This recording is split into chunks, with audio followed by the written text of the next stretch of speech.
You know, there's really only one way this day and age, or probably any day and age, that you can actually protect yourself. This is going to be the number one way that you can assure your safety, your family's safety, and I think it works about every time. Let's talk about it. Boy, I feel like I'm doing a Mr. Rogers or something here. Won't you be my neighbor?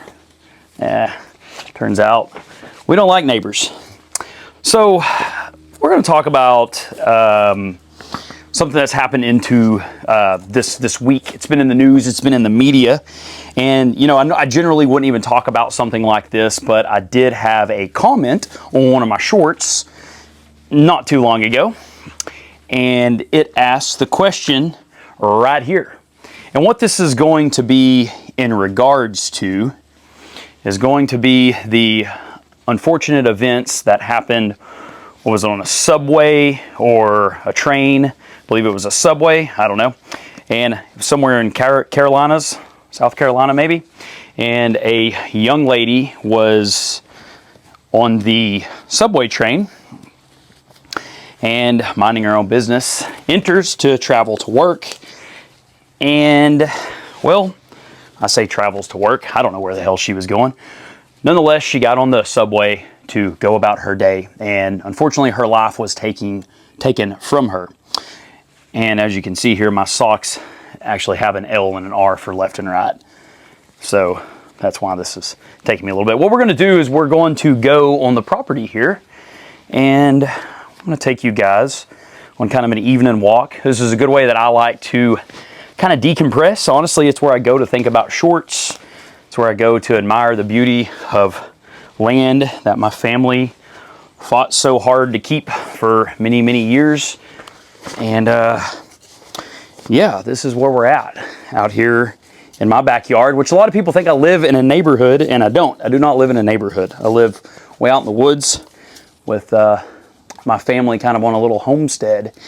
And yeah, so we're going to go on a walk. We're going to walk to the shooting range and kind of around the field, cut through the woods. But I'm going to tell you guys a little something that has kept even myself alive in multiple situations. No, I wasn't a combat vet, but I've been a first responder actively for well over 16 years now. And this one simple trick could have definitely saved that young girl's life. And I wasn't even going to mention this. I wasn't going to make shorts on this. Wasn't going to talk about it. But someone asked, and I thought, you know what? This may actually save somebody's life, because I know there's a lot of young shooters on here. So let's strap up and let's hit the road. I'll tell you, if there is one thing that I am extremely sure of, it's that I've been getting covered in ticks. I'm sure this stuff has long-lasting death effects. But try to hold my breath while I spray this bug spray on. Even the label just rots off.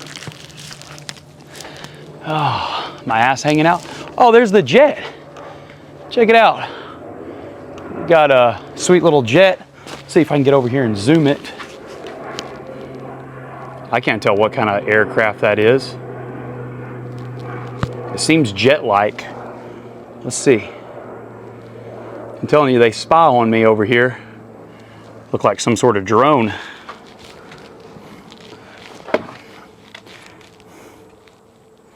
Anywho, as you can see, just getting spied on out over here. Let's get this shit on my legs here.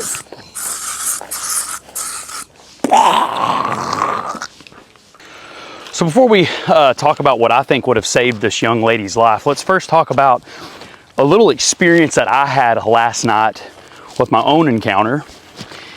And I'll let you guys be the judge of this, and gals, but I was meeting a friend who lives quite a ways away, and he was bringing some guns for me to zero in and work on, mount some optics and whatnot. And he lives quite a ways away, so I told him I would meet him somewhere kind of in between. So we meet in a location where a car wash is at. As always, I arrive a little bit earlier and needed to kill some time. So my truck was kind of dirty, had a lot of bugs on the windshield. So I go to this car wash, and I was wearing a hat, and it was backwards. I was wearing a jacket that was black, and I didn't look like I was the most friendliest person. For instance, if I was this person, I wouldn't have came up and talked to me if I was well trained. So I'm washing my truck, and I'm the only person there, and a vehicle pulls in. I don't think anything of it. However, I start to feel like I'm being watched, and obviously I'm keeping my eyes peeled. I am very well equipped to protect myself if needed. Well, what happens is, just walked into a cobweb, a spider. Spiders don't bother me. I actually like spiders. So what happens is my spidey senses, no pun intended, was definitely correct. I was being watched, and there was what looked to be a 16-year-old girl. I know that because I have a daughter myself, and she's staring at me, but she's being awkward. I can just tell. And this young lady, oh, let's see here. It was a fawn? Yeah, young fawn. Little fawn, maybe a mama doe too? I can't tell if it's two or one deer. So anyways, the girl is staring at me, and I ask her if I can help her, and she proceeds to tell me that the token machine will not take her dollar bills. And no big deal. I kind of start looking at her. She's got to weigh maybe 95 pounds, and she has all but a washcloth on for clothes, for pants. And I can only assume she's alone, but my spidey senses continue to go off, and I get to thinking, you know, why is this girl talking to me? She's just ignorant, or is this some sort of setup? Am I gonna get in my truck and go to hand her some change or some fresh dollar bills, and I get mugged? She's a clean looking girl, but she's also very young, and you just don't know if you can trust anyone. So nonetheless, I assess the situation, and I tell her to stay at her truck. I'll be right back. So no more than I have the change in my hands, there she is. She's standing right there looking at me, and I still can only assume she's alone, but long story short, there's another 15, 16-year-old 80-pound girl who is, you guessed it, just as much in less amount of nude clothing as her friend is. And I'm sure these girls are harmless, but I'm not worried about the girls. I'm worried about the guy that they go asking for tokens or change, and it's not Fox here. It's a bad guy. And I look him around and look at him, and I just kind of shake my head and say, man, you know, I would hope my daughter out at a car wash in the middle of the night doesn't walk up to some random dude who, in all honesty, looked shady. My hair wasn't fixed. I was wearing a hat backwards. I had on, you know, different clothes. I didn't look like someone that would be approachable at night. So long story short, what if I was a bad guy? What if I wanted to abduct these two girls? I clearly had a gun on me. I had a knife as well. So you take all these things into account, and you get to thinking, what would have saved the girl's life on the subway? And there's really only one thing. The gentleman that asked the question on my channel asked, Fox, you know, what would you have done in this situation? Well, what would you have used to protect your own life in this situation? And it's a really simple answer. No weapon. I wouldn't have used anything. I would have never have, not only would I have never have sat there where she chose to sit, but I definitely would not have even have entered that subway or train, whatever the hell she's on. Sorry, it's not 1920 train. Act like it's the roaring 20s. Shoobity doop bop bop bop. Anyways, if anyone is offended by my keen sense of humor about these horrific situations, this is generally the way people like myself that scoop injured people from women and children up off the side of the road, or vehicle wrecks or overdoses, you kind of have to joke it off. But anyways, the young lady should have had the #1 life-saving tool that I have used my entire life, and I've taught my family to use, as my brother taught me to use, my older brother. And it's going to be situational awareness. Situational awareness, let's talk about something on that real quick. If you're still here, stay with me because I want to cover a few other things as well. But situational awareness is extremely important if you live in a city or a communist state that doesn't allow even pocket knives or guns or whatever it may be. It doesn't matter. If you have situational awareness, it's free.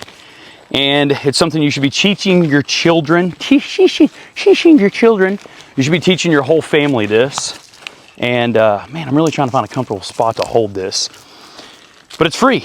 Everywhere I've went, I've lived in major cities in Texas, in Michigan, in Chicago. I've visited some of the worst spots of Los Angeles.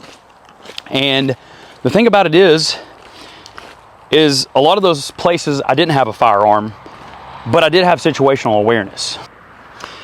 And the thing about the situational awareness deal is it doesn't matter how fast you are at drawing your firearm or pepper spray or any of those things. If you can keep yourself just simply away from those situations. Now I understand you may have the only means of transport is by getting on a subway or a bus in sketchy areas to go to work or even to go home or whatever it may be.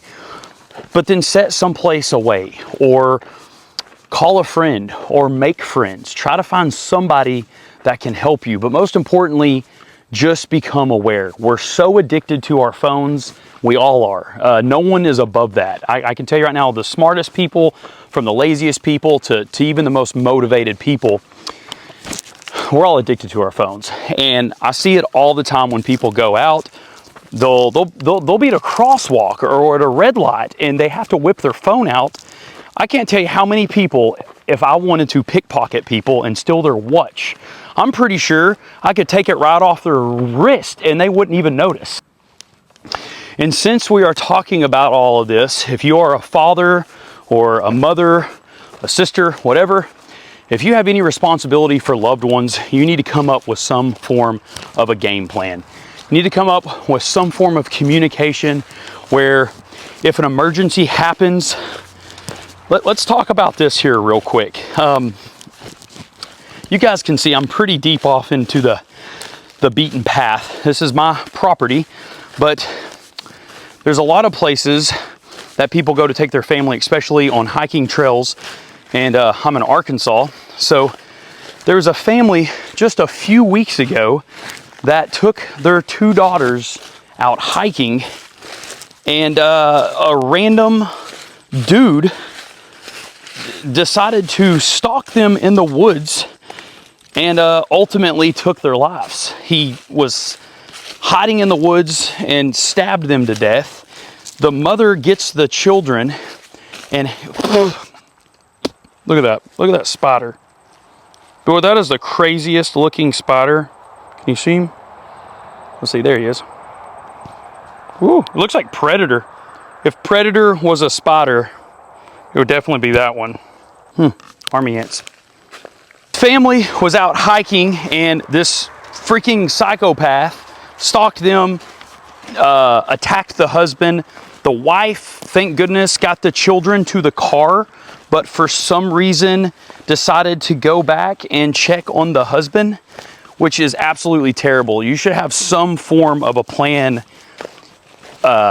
noted with your spouse that if you get attacked, you need to leave and not come back for me. You should be trained enough as a man to where you, even if you can't handle your own, you can at least let your children get out, get your wife and children out. And it's unfortunately, it's a terrible event. And the point I'm trying to make here is a lot of these things, it wouldn't matter if you had a firearm, even if you're against guns or you're afraid of them and you haven't gone to firearm training or purchased a gun or whatever it may be, you can at least implement situational awareness. Let me show you this hill.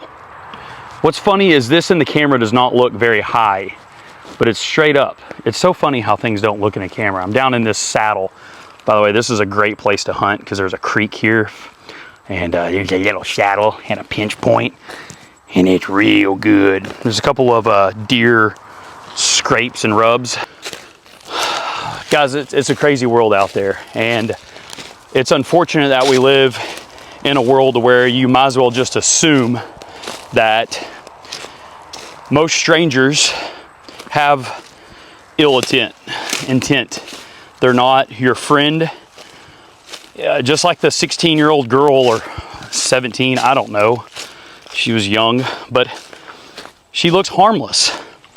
But what if the person that's having her come my way isn't harmless?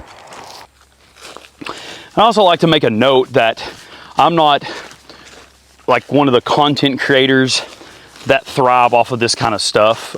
This isn't necessarily even what I want to talk about, but let's talk about it. I enjoy making the content that I do make.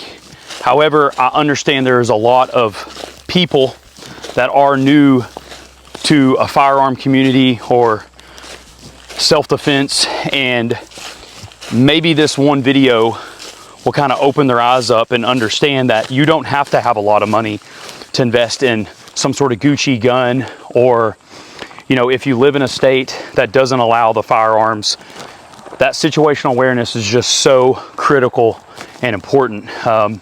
Unfortunately, there's places I have to go into with my job that I literally can't take a gun in because of metal detectors and things like that. And it just is what it is. But guys, you just got to be safe. Let's keep having fun. And I want to continue to make shorts and videos, and most importantly, return home to my own family. And to answer the gentleman's question that I asked earlier, we all just have to have that situational awareness. I used to make a living by being a professional entertainer. And no, not a stripper. But I used to perform in front of very large crowds. I know, shocker, right? But I've done it for a really long time, especially on the weekends. And I keep thinking I'm hearing deer, which I am. I know I'm jumping them. Jumped a few. But part of being that entertainer I was in large crowds, like concert settings. And I don't do a whole lot of that anymore, just because it is extremely hard for me to relax. You know, I have a really good friend that asks me all the time when he comes and visits out here where I live, and he likes it, but he doesn't understand how we live like this, how we live deep, no malls, no shopping centers. He doesn't understand that. And it's because I've lived the life of the crowds, and I found it very hard for me to not be able to relax. It became a chore for me to be involved in large settings and crowds where I couldn't have a firearm. And it's not because we're crazy, it's just because we understand the realities of mass casualties that one person can do.